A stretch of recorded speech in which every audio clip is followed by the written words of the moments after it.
साथियों, ये माननीय बहन जी द्वारा दिशा निर्देश थे और मैं बस इतनी ही बात कहूँगा कि आप लोग जो युवा साथी बैठे हैं, मैं अपने प्रदेश में ये बात कहता हूँ कि जिस ओर जवानी चलती है उस ओर जमाना चलता है। तो अगर आप युवा हैं और युवा का उल्टा करिए क्या होता है? वायु।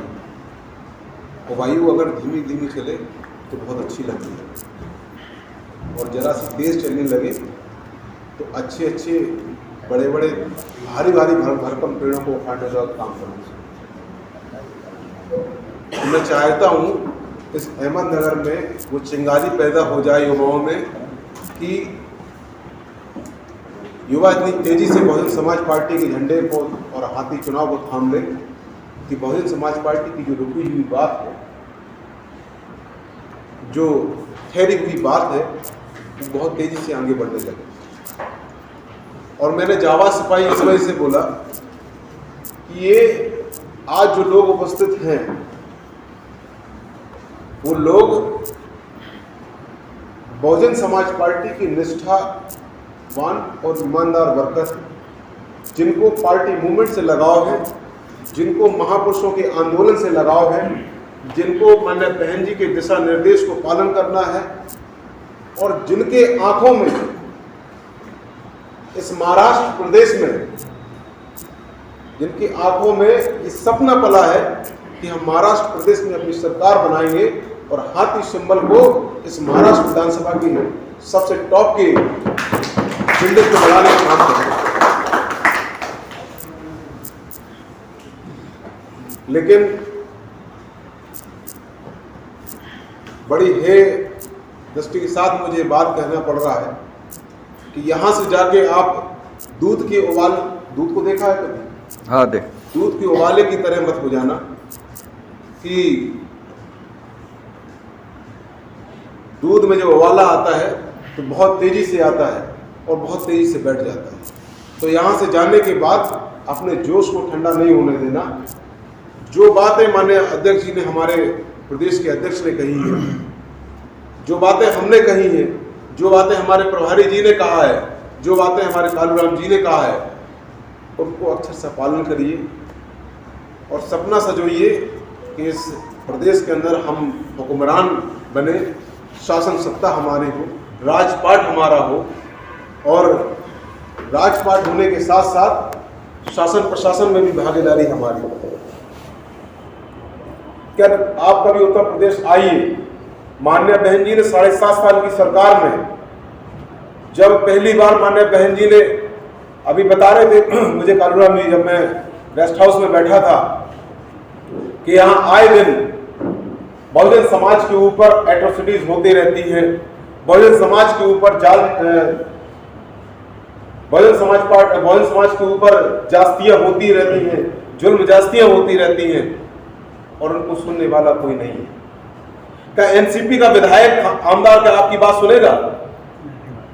क्या कांग्रेस का खासदार आपकी बात सुनेगा? आपकी बात कौन सुनेगा? जो आपके बीच का व्यक्ति हो।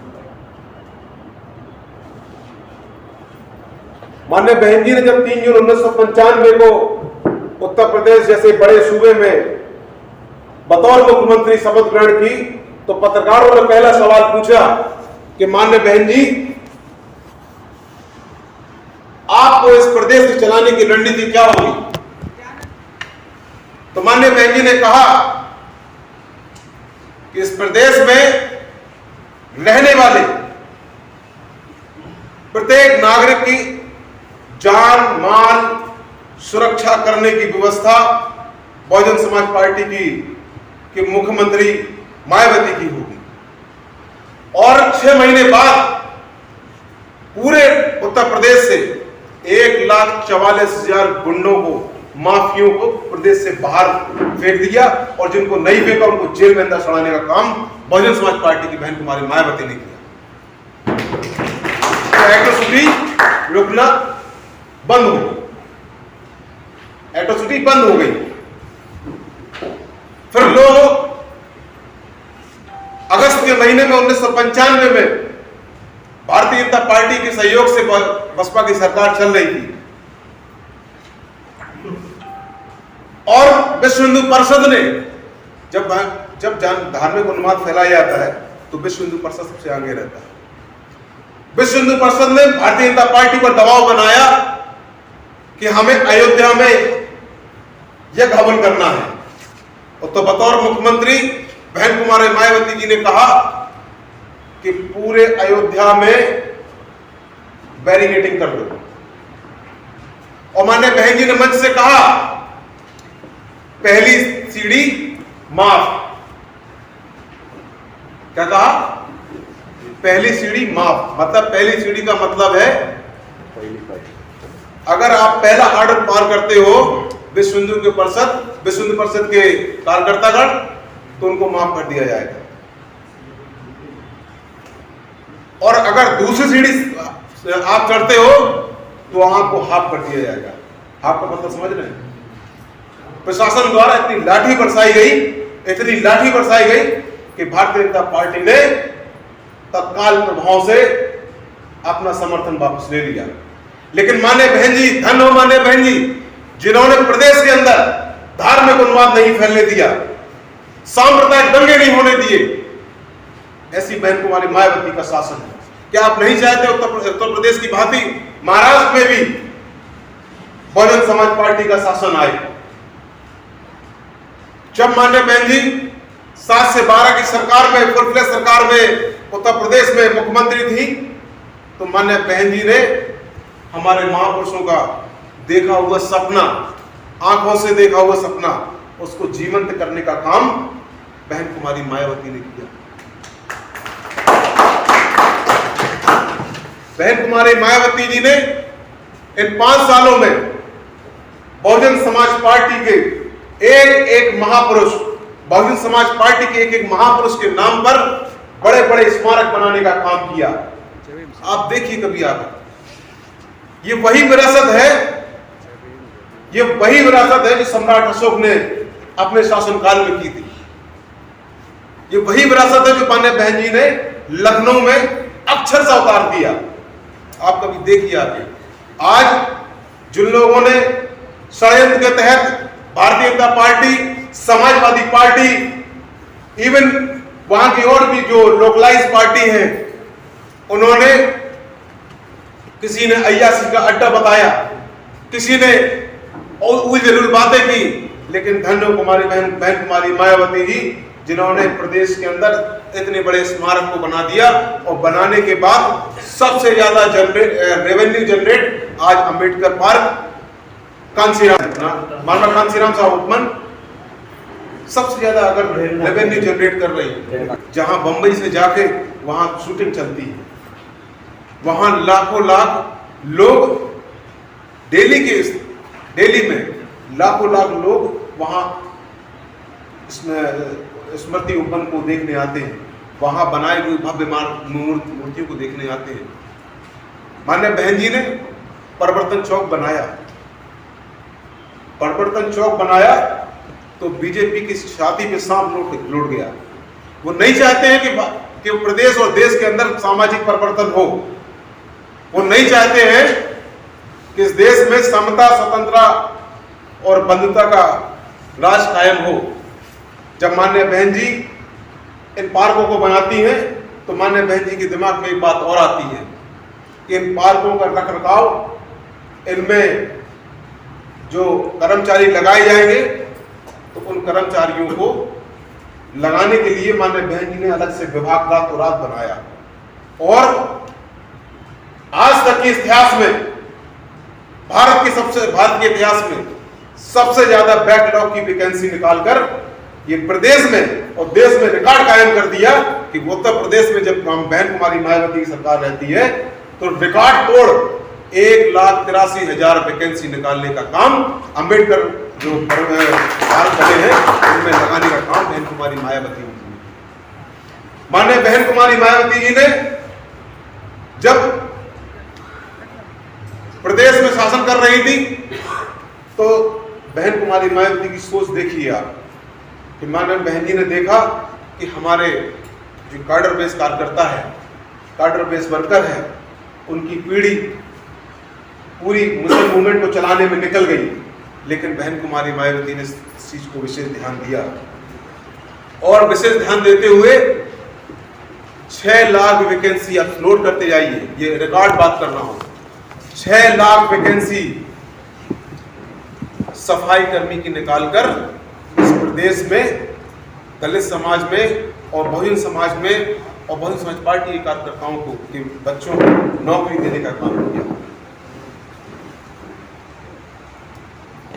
जब 3 जून 1995 को सरकार बनती है तो हमारे स्थानीय जो विधायक हमारे यहाँ जीत के जाते हैं, तो उन्होंने माननीय कांशीराम साहब से एक निवेदन किया और उस दिन नारा भी लग रहा था, जो जमीन हमारी है, जो जमीन सरकारी है वो जमीन हमारी है। तो माननीय कांशीराम साहब ने रातों रात जो उत्तर प्रदेश में रहने वाले बासिंदे थे उनको रातों रात भूमिहीन लोगों को भूमि पट्टे देकर भूमि का मालिक बनाने का काम बहुजन समाज पार्टी के रहबर, हमारे रहबर माननीय कांशीराम साहब ने किया। तो क्या आपकी आंखों में सपना नहीं पड़ रहा है? क्या आपको नहीं लगता है कि हमारे यहाँ से आमदार खासदार जीत के जाएं? क्या नहीं लगता है कि आपको हम विधानसभा में नीला झंडा फहराएं?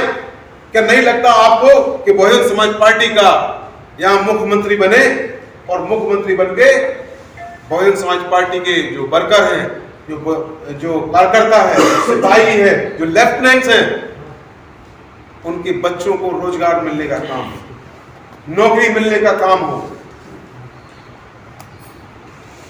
सम्मानित साथियों, बातें बहुत हैं, लेकिन मैं यहाँ बातें करने नहीं आया। मुझे काम चाहिए, या तो आप काम करिए या मुझे यहाँ से भगा दीजिए, 2 चीजें काम करेंगे। और मुझे ये विश्वास है, मैं आशा रखता हूँ कि ये धरती फूले शाह अम्बेडकर की है, उपजाऊ माटी है, और उपजाऊ माटी होने के नाते आप लोग भी उस माटी के रगड़ी हुए बीज हो, उस माटी के रगड़े हुए बीज हो जो एक दिन अंकुरित होकर बड़ा पौधा बनने का काम करेगा।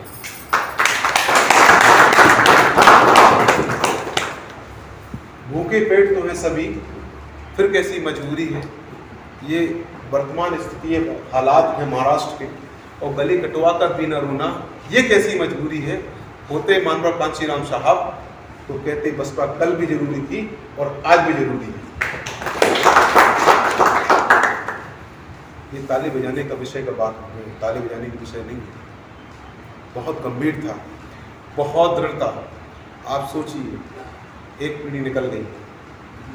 मुझे शौक नहीं है, माननीय बहन जी ने आदेश किया, मेरे भी घर में बच्चे हैं, मेरी पत्नी है, मेरा भी परिवार है, मैं 1200 किलोमीटर दूर आकर यहाँ बहुजन समाज पार्टी की रुकी हुई बात को आगे बढ़ाने के लिए आया। नहीं तो मैं भी अपने घर पे भी बच्चों के साथ में रहता, सारी सुविधाएँ हैं वहाँ।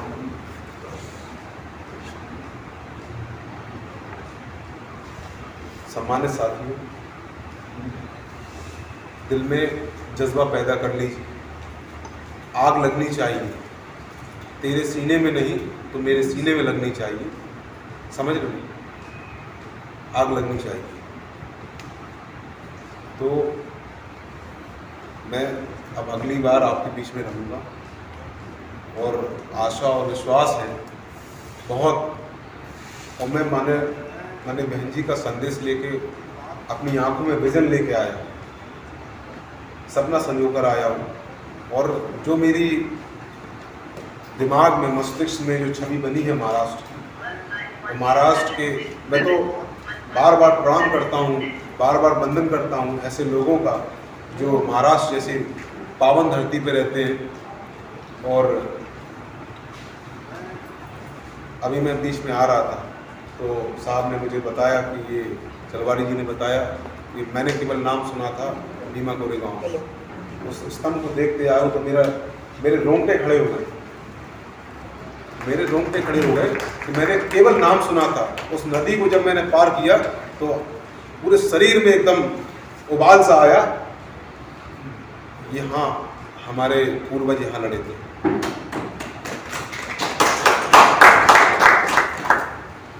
तो सम्मानित साथी,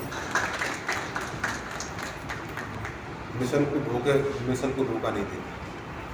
आपसे काम नहीं हो रहा है तो मत करो, लेकिन मिशन को धोखा नहीं देना। इस बात को उत्तर प्रदेश के लोगों ने बहुत अच्छी तरह से समझा।